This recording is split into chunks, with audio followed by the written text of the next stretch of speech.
Aviones de guerra.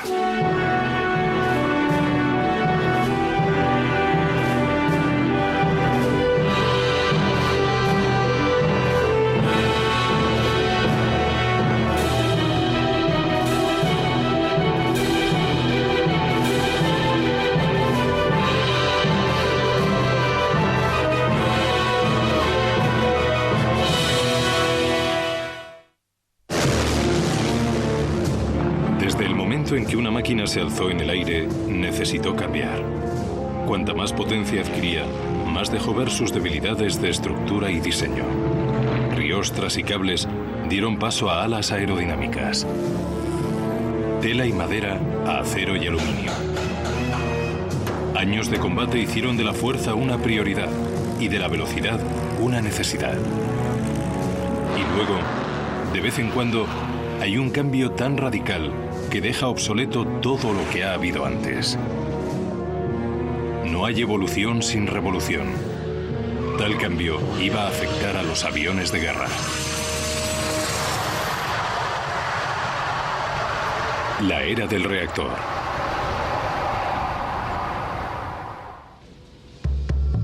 Los cazas de hoy representan la vanguardia en la continua evolución del avión de guerra. La ciencia ha impulsado hasta el límite el desarrollo de la nueva generación de aviones. Desde nuevos materiales, motores más grandes y potentes, y lo último en aeronáutica, hasta armas y alas más sofisticadas. Su misión exige equilibrar todos esos elementos. Establecidas en los campos franceses durante la Primera Guerra Mundial, las misiones siguen siendo iguales. Pero el avión de guerra no se ha quedado quieto. Al final de la Segunda Guerra Mundial, los aviones de propulsión de pistones eran lo mejor del diseño. Pero cuando los aviones se acercaron a los 800 km por hora, la potencia de propulsión cayó drásticamente. Simplemente no funcionaba por encima de cierta velocidad. Y la velocidad es amiga del guerrero. Para volar aún más deprisa, algo básico tenía que pasarle al avión de guerra. Wharton, Inglaterra. Una nueva clase de avión. No utiliza propulsor o motor de pistones, ni está construido con madera, tela o metal. En realidad, está hecho casi a mano de amalgamas de fibra de carbono. Todo en este avión es revolucionario. El Eurofighter Typhoon, la culminación de más de 10 años de desarrollo y un siglo de conocimiento. Recién salido de fábrica, el Eurofighter es el avión europeo de primera línea. Y en su interior está lo que ha forzado todo ese cambio.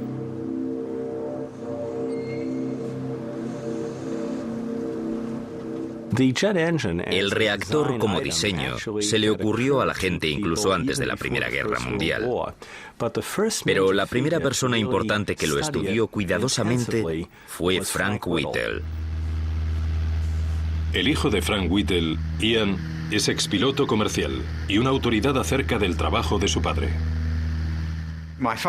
Cuando era muy joven, mi padre tuvo la visión de un avión que volaba a mucha velocidad y a mucha altitud.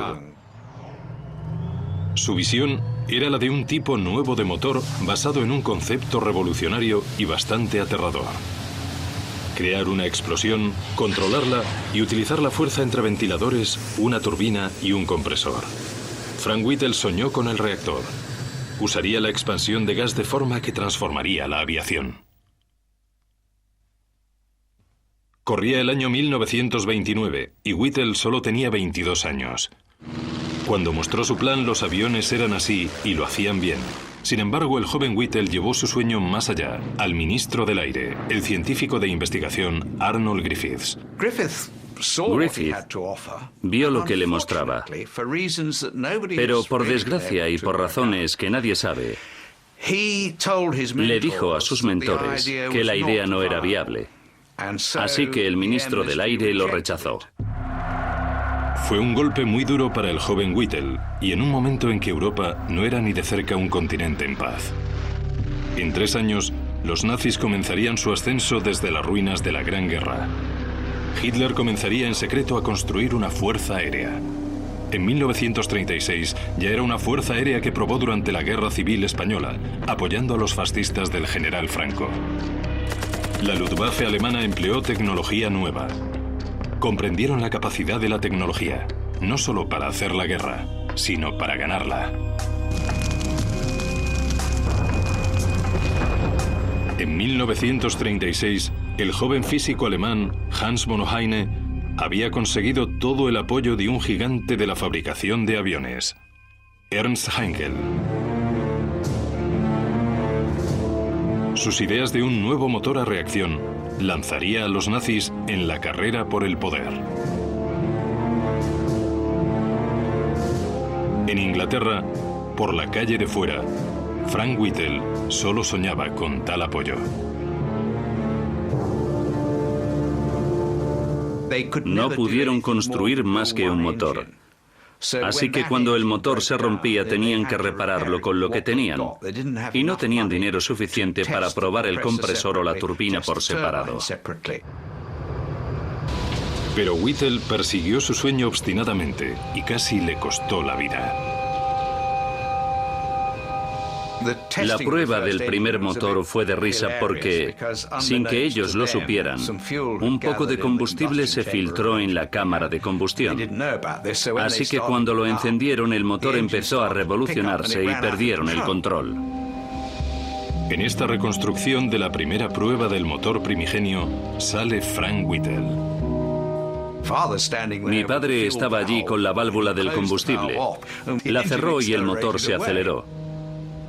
Solía contarme que no salió corriendo porque tenía tanto miedo que no podía moverse. Yo creo que era su niño y que de ninguna manera lo abandonaría.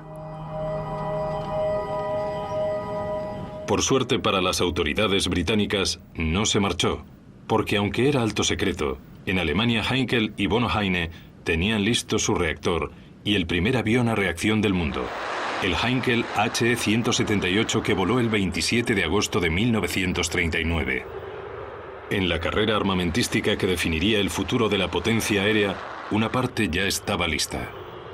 Aunque al menos Whittle ya tenía un motor que funcionaba. A mediados de 1939, el reactor estaba demostrando ser una cosa muy buena. Pero claro, 10 años después de que se lo mostrara al ministro del Aire.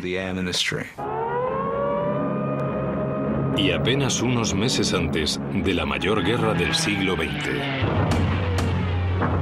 Puede que apestara a cordita, pero por fin los comandantes militares ingleses querían lo que ofrecía Whittle. Tras 10 años de lucha, un agotado Whittle por fin vio despegar su idea del reactor en mayo de 1941 con el Gloster E-28 experimental. Alemania, sin embargo, ya iba por delante en la carrera armamentística más importante de la historia de la aviación. La más mortal de todas las innovaciones era el Messerschmitt Me-262. Con 2 motores a reacción colgando en vainas bajo las alas, el Me-262 era 160 km por hora más rápido que el caza de motor de pistón más rápido. El 25 de julio de 1944, el Me-262 se convirtió en el primer avión a reacción en ir a la guerra. Por fin, en 1944, la compañía Gloster sacó el Meteor, el primer reactor fabricado por la RAF. La visión de Frank Whittle fue confirmada.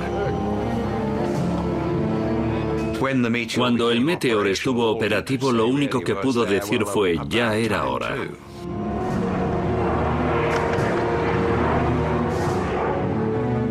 Eric Brown fue uno de los primeros pilotos en volar en el reactor de Whittle. Pasar de un motor de pistón a un avión a reacción fue una revelación. Creo que lo primero que sorprendía era la vista maravillosa.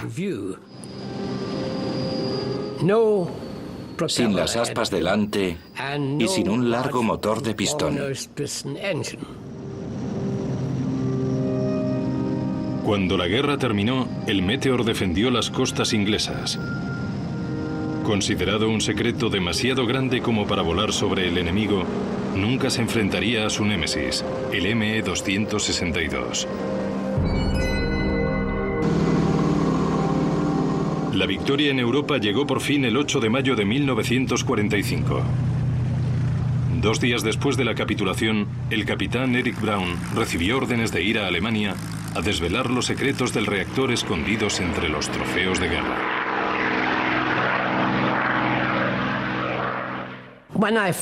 Cuando vi por primera vez el ME-262, me pareció un avión letal. Me recordó mucho a un tiburón. Todo ello tenía un aspecto mortal. Y en mi opinión, fue con mucho el avión más formidable de la Segunda Guerra Mundial. Aquí, en Seattle, Washington, están descubriendo los secretos del avión a reacción más temido de Hitler, el ME-262. Las innovaciones alemanas y británicas tomaron caminos alternativos para llegar al mismo fin. Había una diferencia palpable entre el motor que usaba el 262, el Jumo 004 y el Meteor británico. Los dos nuevos motores a reacción producían un empuje parecido, pero había una diferencia fundamental en cómo respiraban. El motor de Whittle usaba un disco compresor grande en la parte frontal del motor. Eso obligaba al aire a salir de forma centrífuga a las cámaras de combustión que rodeaban el disco central. Lo llamaron motor centrífugo. El aire entra aquí y un solo disco lo comprime con las palas. Cuando el aire está comprimido, sale y se curva sobre estos huecos, que llevan la presión del aire al tubo de combustión. En cuanto hay suficiente presión de aire, introducimos el combustible y tenemos la mezcla de aire y combustible. Hasta ahí bien. El piloto entonces pulsa el interruptor y lo enciende. Todo está interconectado y hace...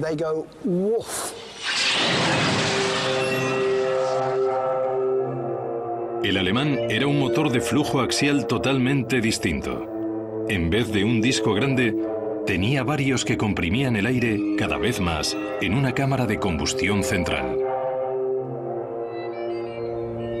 Los alemanes iban muy deprisa con los compresores de flujo axial, lo que significa que el aire se aceleraba a lo largo del eje del motor. Y la diferencia entre los motores demostró ser significativa. Para que los motores fueran más y más potentes, había que añadir más y más aire al oxígeno de los quemadores. La única manera de que un motor centrífugo pudiera satisfacer esa demanda era haciendo el disco del compresor más grande, lo que hace que el motor sea más ancho y no muy aerodinámico.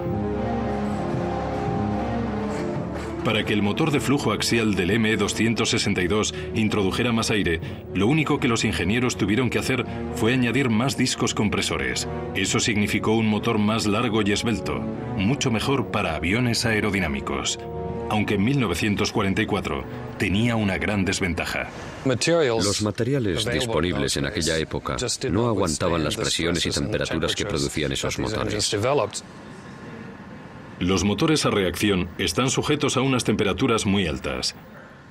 En el ME-262, las palas delgadas eran especialmente vulnerables. Su motor solo duraba una media de 25 horas, incluso menos si el flujo de combustible no se regulaba adecuadamente con el uso sensato del acelerador. Eric Brown era uno de los pilotos de pruebas británicos. Él fue elegido para volar uno de los aviones alemanes e informar de lo que hallara. El primer reactor alemán que volé fue el Arado 234, un bombardero de reconocimiento con dos motores iguales a los del ME-262. Lo probé hasta el final de la pista. Aceleré los motores hasta el máximo y cuando estaba a punto de soltar los frenos y despegar, el motor de estribor explotó y lo arrancó de cuajo. Y casi se llevó todo el ala. En 1944, las aleaciones de metal necesarias para construir un motor de flujo axial con éxito simplemente no existían. Los materiales de entonces no estaban tan avanzados como los motores. Whittle era muy consciente de los principios del flujo axial, pero en 1930 decidió que era demasiado complejo para el momento. El hecho de que hoy este Meteor de 60 años siga volando con sus motores originales deja claro la proeza de ingeniería de Whittle. Tras la Segunda Guerra Mundial, la llegada del reactor ya había empezado a cambiar los aviones. Pero además del motor, un avión de guerra tiene éxito por más cosas. Y en 1946 aún les quedaba mucho camino. El 27 de septiembre de 1946, un apuesto piloto de pruebas de 36 años, Geoffrey de Havilland, quiso hacer historia. Se preparó para batir el récord del mundo de 991 kilómetros por hora y convertirse en el hombre más rápido del mundo. Para conseguirlo, tendría que volar casi a la velocidad del sonido. A nivel del mar, esos son 1.223 kilómetros por hora. Su avión era un prototipo construido por la empresa de su padre, el DH-108 Swallow. Geoffrey de Havilland se elevó, pero a Mach 09, todo un hito, el avión se desintegró sobre el estuario del Támesis. La muerte de un piloto tan competente sorprendió a todos. En una búsqueda desesperada por descubrir la causa del accidente, los ingenieros reforzaron su segundo Swallow para seguir con el plan de Havilland. Solo necesitaban un piloto. Solo había un hombre para tal tarea, y su mundo no tardó mucho tampoco en empezar a temblar. Cuando estabas volando, de pronto el avión hacía así. Casi una mancha de lo violentamente que oscilaba. Con la G no podía subir los brazos para tirar de la pestaña del eyector.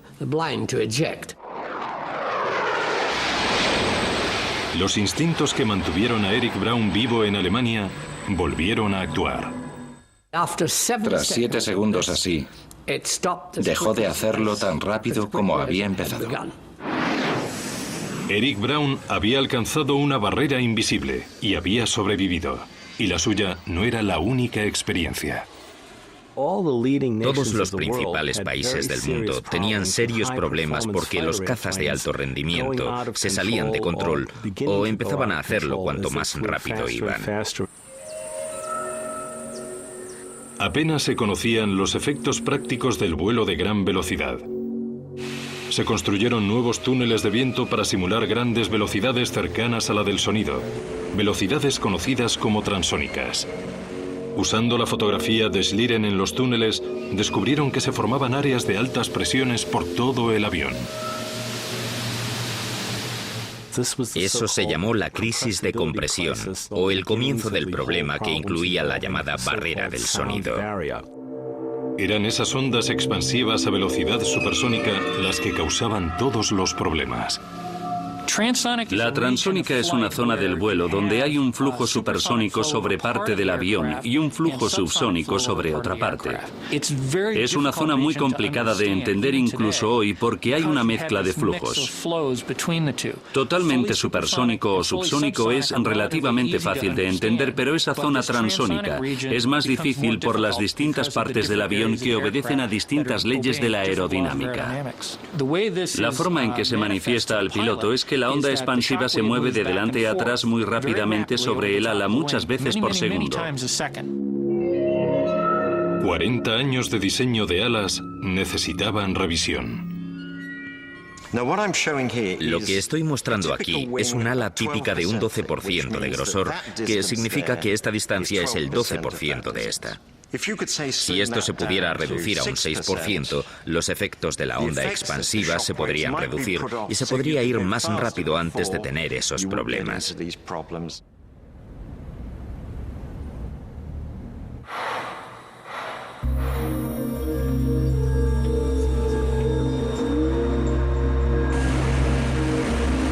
historia iba a completarse. Los primeros aviones tenían alas delgadas diseñadas para cortar el aire. Cuando se comprendió mejor la aerodinámica, los alemanes descubrieron que un ala más gruesa podía generar más empuje.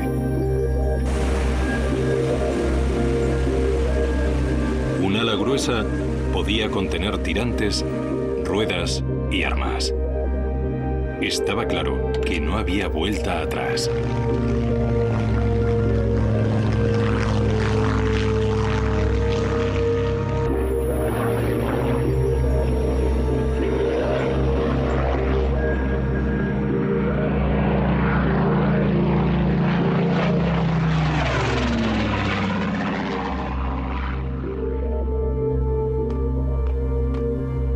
En la Alemania anterior a la Segunda Guerra Mundial, descubrieron una solución simple y perfecta que usaba un ala ancha que parecía delgada al aire de cara.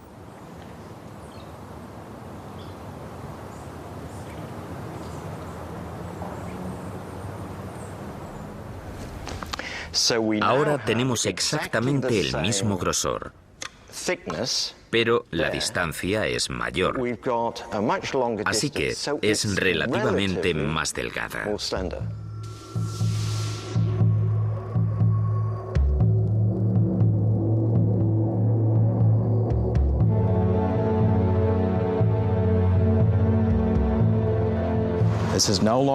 Ya no eran esas viejas alas rectas con los motores a reacción atados a ellas. Esto es un caza moderno tal como lo entendemos hoy. El F-86 Sabre se parece más a un reactor moderno. Era rápido, aunque el Sabre tampoco podía traspasar la barrera. Al acercarse a la velocidad del sonido, la vibración y las sacudidas dejaban los controles inservibles. Parecía que la barrera no se podía superar. En 1946, en el lago seco Muroc de California, que luego sería la base Edwards de las Fuerzas Aéreas, un avión de investigación secreto emprendía su primer vuelo. No era un reactor, era pequeño, con alas delgadas como cuchillas sin pulir. Apenas era mayor que un cohete. Se llamaba Bell X-1. Y se había construido con un único propósito: traspasar la barrera del sonido. El programa del X-1, llamado XS-1 de Experimental Sónico 1, era un programa de desarrollo para investigar la capacidad supersónica del avión. Con suficiente combustible para un vuelo de 90 segundos, se lanzaba desde un B-29 Superfortaleza. Y aún así, cuando el avión iba a toda potencia, fallaba. Cuando la nave entraba en la zona transónica, el Bell X-1 caía incontrolablemente. Las superficies de control que llevaban el avión arriba o abajo como cualquier avión no estaban en las alas delanteras, sino en las traseras. El foco estaba en la cola. Esto es una maqueta de la cola del X-1. Cuando las superficies al final de la cola se mueven arriba y abajo, hacen presión sobre el aire entrante y fuerzan el aparejo arriba o abajo como un avión. Cuando se reproduce el efecto de los elevadores sobre el aparejo en el túnel de viento, se ve bien. Esa velocidad del viento está bastante por debajo de la zona de peligro transónico.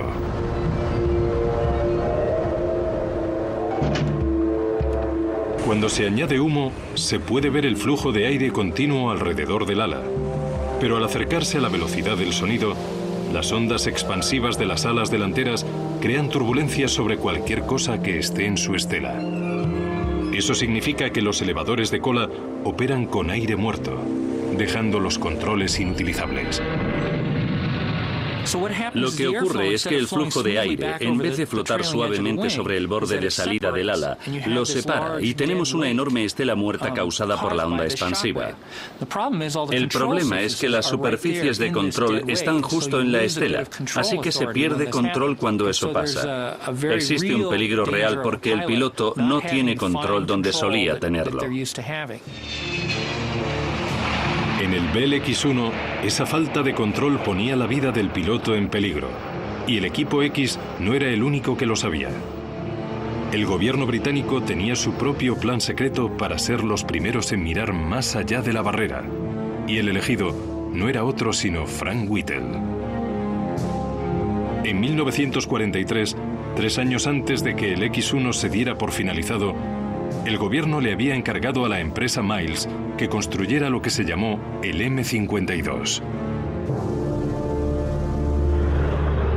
Se estimaba que serían capaces de alcanzar cerca de un Mach 1.1 o unos 1.600 kilómetros por hora. Y no lo pilotaría nadie más que Eric Brown.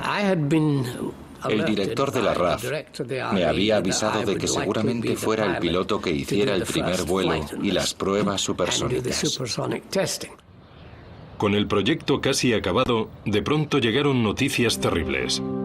Frank Whittle, ignorado por el gobierno en 1929, rechazado por el Departamento de Defensa en 1935, ahora era desestimado por los poderes que fueran, y le dijeron que se fuera.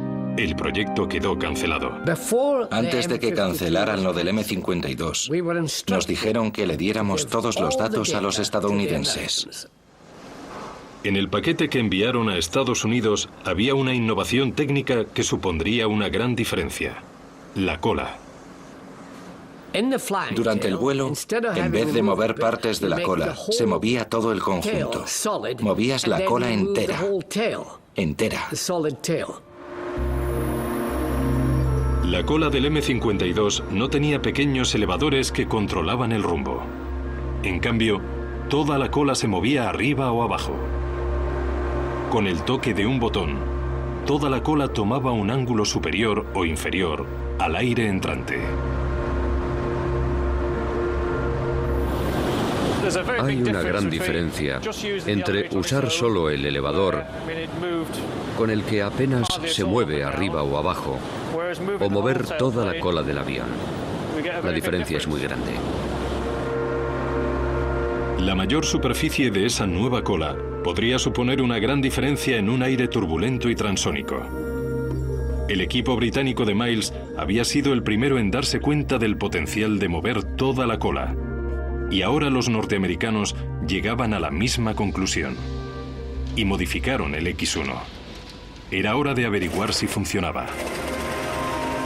El 14 de octubre de 1947, el Bell X-1 volvió al cielo otra vez, pero esta vez tenía una cola móvil. Fue un día memorable. El día en que el Bell X-1 llevó al capitán Chuck Yeager al otro lado. Tras años de intentos, la era supersónica llegó no con un quejido, sino con un estruendo sónico. El cohete traspasó la barrera sónica, un vuelo pilotado más rápido que el sonido. Al principio, Yeager ni se dio cuenta de que lo había conseguido. Pensó que el marcador estaba roto.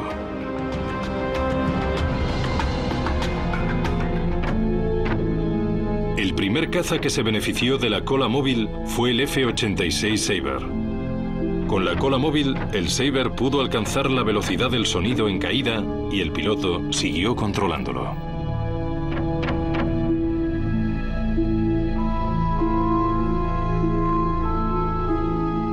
Hasta hoy, este avión aún se considera uno de los aviones más bellos jamás construidos.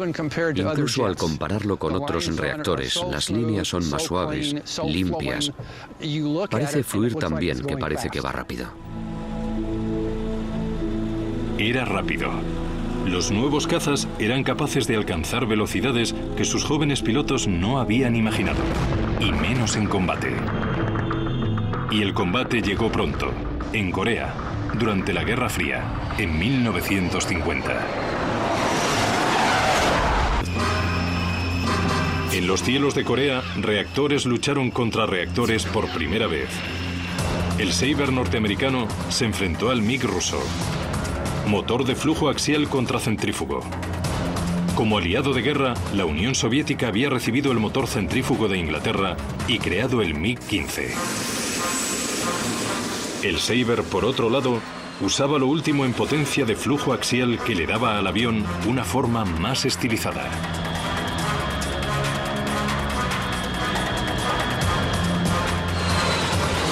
Gil Hasler voló 101 misiones en un F-86 Sabre. Estos son los alerones. La cola es hidráulica.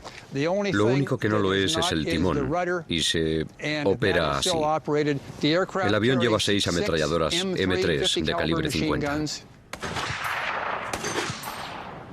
Al disparar las 6 ametralladoras a la vez, sentías el tirón.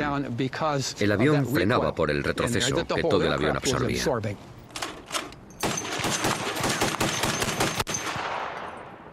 La ametralladora Browning de calibre 50 era el arma que llevaban casi todos los aviones estadounidenses en la Segunda Guerra Mundial. El MiG llevaba armas distintas. Llevaban 2 cañones de disparo rápido de 23 milímetros y un cañón de disparo lento de 37 milímetros. Cuando los proyectiles del de 23 milímetros pasaban al lado de mi cabina, parecían pelotas de golf.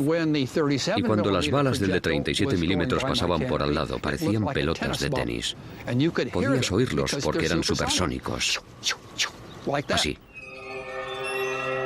Las balas eran supersónicas, pero las armas pertenecían a una época anterior, más lenta, como sus visores. Las oportunidades de acierto en combate en un reactor pasaban rápidamente. En la Segunda Guerra Mundial, cuando miraban veían al rival a una distancia, pero los pilotos de cazas tuvieron que aprender a mirar más allá, así que tenían que ver mejor que antes. Disparar balas desde un avión en movimiento a un objetivo en movimiento es muy difícil. A más de 800 km/h, imposible. Los ataques ocurrían con aviones en rotación. Si el avión gira de alguna forma, podrían apuntar el arma en una dirección y fallar por completo el tiro. Para compensar el movimiento de giro, el rotativo, si quiero dar a Ben con esta pelota, tengo que tirarla un poco a la izquierda, así, para que vaya directa a él. Con el caza, el problema conocido como deflexión empeoró mucho. Tu objetivo se mueve y tú estás sentado en una plataforma en movimiento. Y luego empiezas a pensar que tienes que disparar unas balas a las que afectan tanto la gravedad como el viento. Los cazas no solo tenían armas de la Segunda Guerra Mundial, el MiG-15 tenía mirillas de la guerra también, como esta de un Spitfire. Esto se llama cristal combinado, porque combina la visión del mundo exterior con esta ruedecita que se proyecta a través de esto. Lo que tenemos aquí también preestablece el alcance del avión objetivo. También hay otro control que te da una estimación de la distancia a la que está el objetivo y qué es lo mejor que puedes hacer.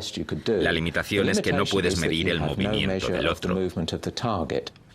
Y aquí estaba la ventaja significativa. El Sabre tenía un radar capaz de averiguar la distancia al objetivo a cualquier velocidad. Esto se llama radome y es de un material amalgamado, no es de metal como el fuselaje. Y detrás está el radar.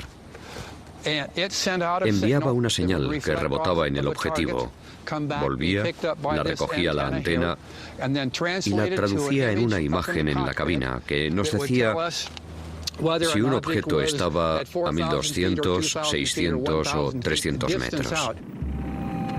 ¡Qué gran diferencia! Aunque el rendimiento del avión se equiparaba en papel, el dominio de los cielos del Sabre llegó a un impresionante 10/1. El Sabre superaba al MiG en selección de objetivo.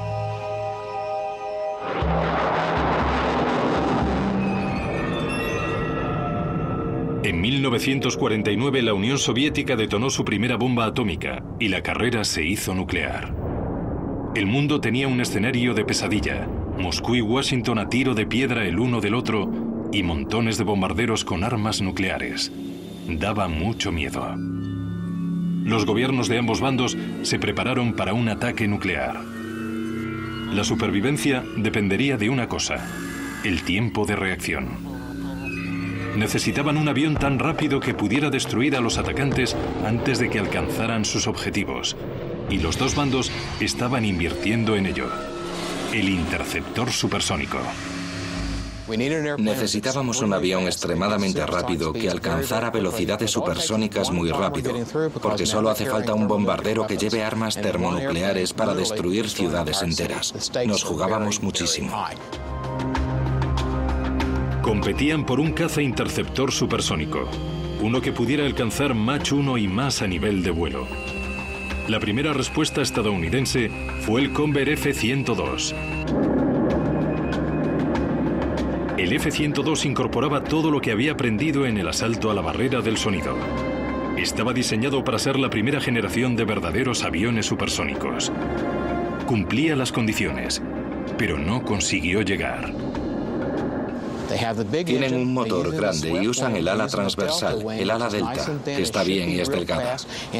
Debería ser muy rápido y pasar la barrera, pero cuando lo construyeron, adivina, no llega a supersónico. Algo estaba mal. El F-102 era la suma de todo lo que los científicos aeronáuticos sabían. Tenía el motor a reacción y la última ala, pero no podía pasar la barrera. Volvieron los problemas. Acudieron al aerodinámico, el Dr. Richard Whitcomb de la NASA. Casi todos los aviones supersónicos no traspasaban la barrera por este problema. ¿Cuál era el problema? Lo que no entendieron en ese momento fue la aerodinámica. Acabaron con la parte más ancha del fuselaje en el medio. Y entonces la parte más ancha de las alas se unía al fuselaje en ese punto. Si hacías una serie de cortes transversales de todo el avión, encontrabas que esa zona tenía un enorme bulto o joroba en el medio. Pero los científicos ya habían pasado por eso. La fotografía de Schlerin mostró las pistas. Se habían dejado una. Cuando iban a alcanzar la velocidad del sonido, no había ondas expansivas en el fuselaje y otras partes del avión, sino que había una sola, una enorme onda expansiva en todo el avión. Todas convergían en una. Whitcomb no veía las alas y el fuselaje como partes separadas, sino como un cuerpo combinado, y midió el aumento de la zona de corte transversal en todo el cuerpo.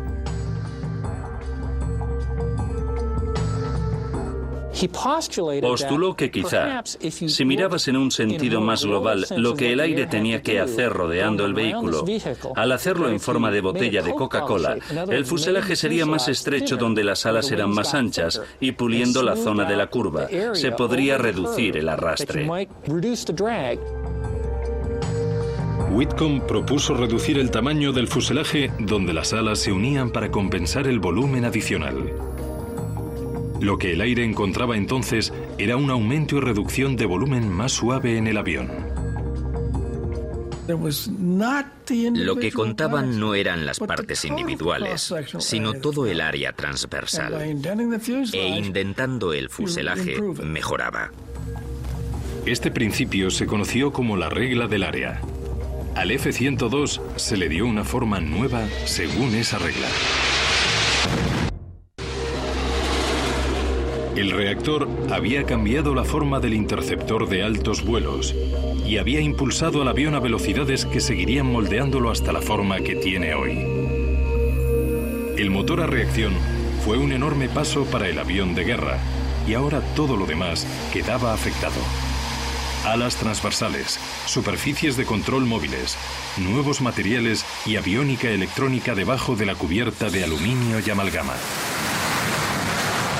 Si hay un capítulo más en la historia del reactor, es la metamorfosis de un avión a otro. El helicóptero armado. Este es el último helicóptero que ha llegado al Cuerpo de Marines de Estados Unidos, el Cobra Zulu. En la base naval de Pachuen River, en Maryland, fabrican y prueban aeronaves de alas giratorias. Como sus parientes de alas fijas, el Cobra tiene lo último en tecnología. Estamos delante de una Z, que es el último Super Cobra. Ahora tenemos ordenadores de misión en este aparato. La primera vez en uno de la familia Cobra. Es un gran paso hacia el siglo XXI. Desde que diseñamos estas aeronaves en los 50 y 60, el sistema de armas está integrado en un mando de misión que se parece al mando de cualquier videoconsola, así que sus hijos están aprendiendo a volar este helicóptero.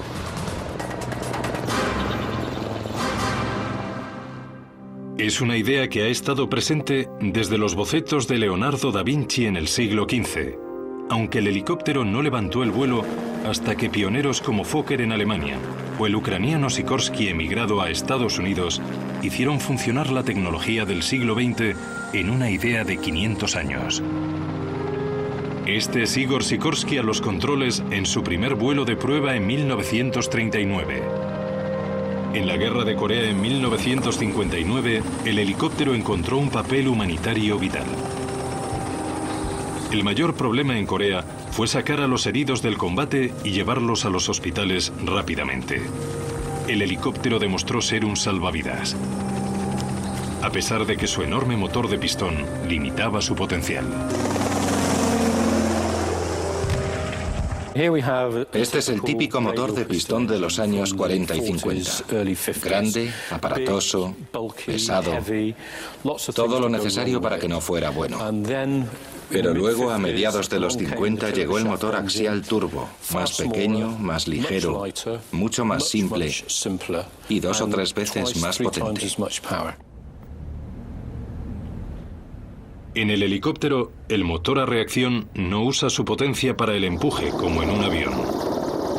El reactor transformaría el helicóptero.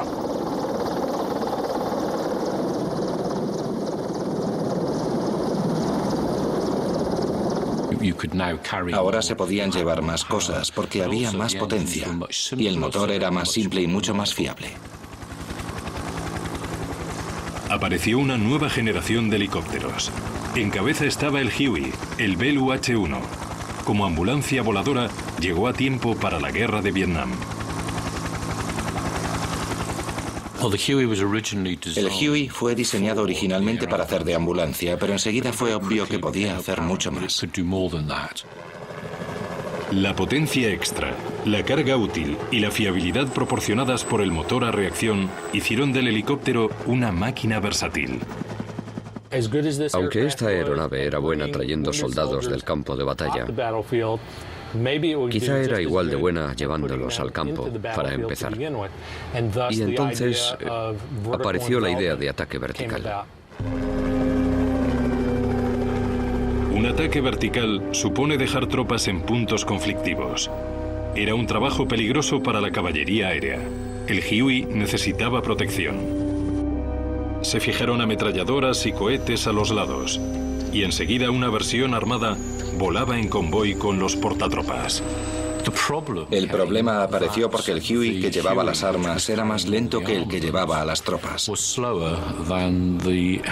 Por eso decidieron empezar a fabricar un helicóptero de ataque especial que fuera más rápido, más aerodinámico y que solo llevara a un artillero y al piloto. Y básicamente, así fue como nació el helicóptero de ataque.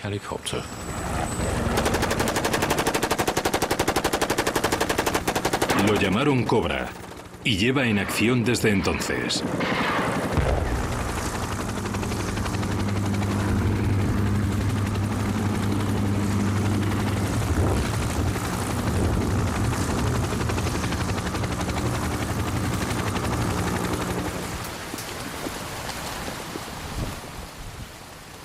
Aquí, en Lage, en Alemania, pilotos experimentados han vuelto a la escuela de vuelo para entrenarse con el último avión de guerra.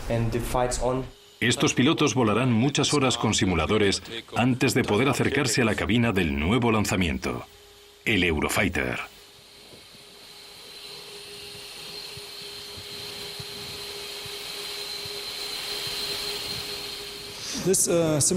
Este simulador en particular se usa para familiarizarse con la cabina, con los instrumentos de vuelo, los procedimientos de emergencia y los de intercepción.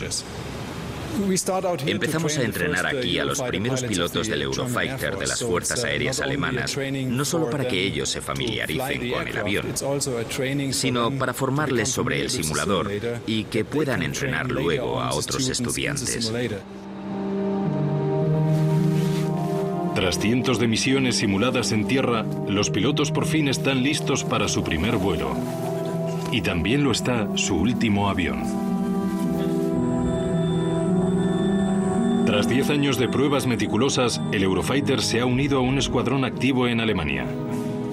La tripulación representa miles de horas de vuelo.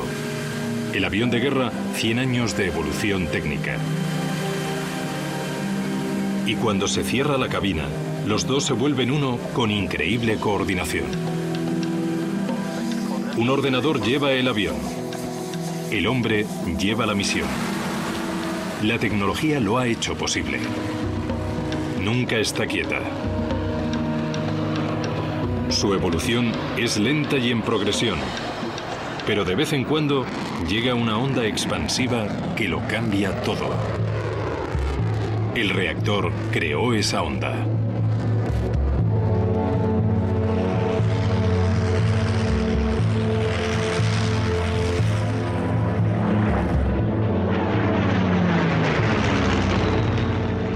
Volvió a dibujar los planos del avión de guerra y le dio el impulso para tomar una serie de formas nuevas y cumplir una multitud de papeles.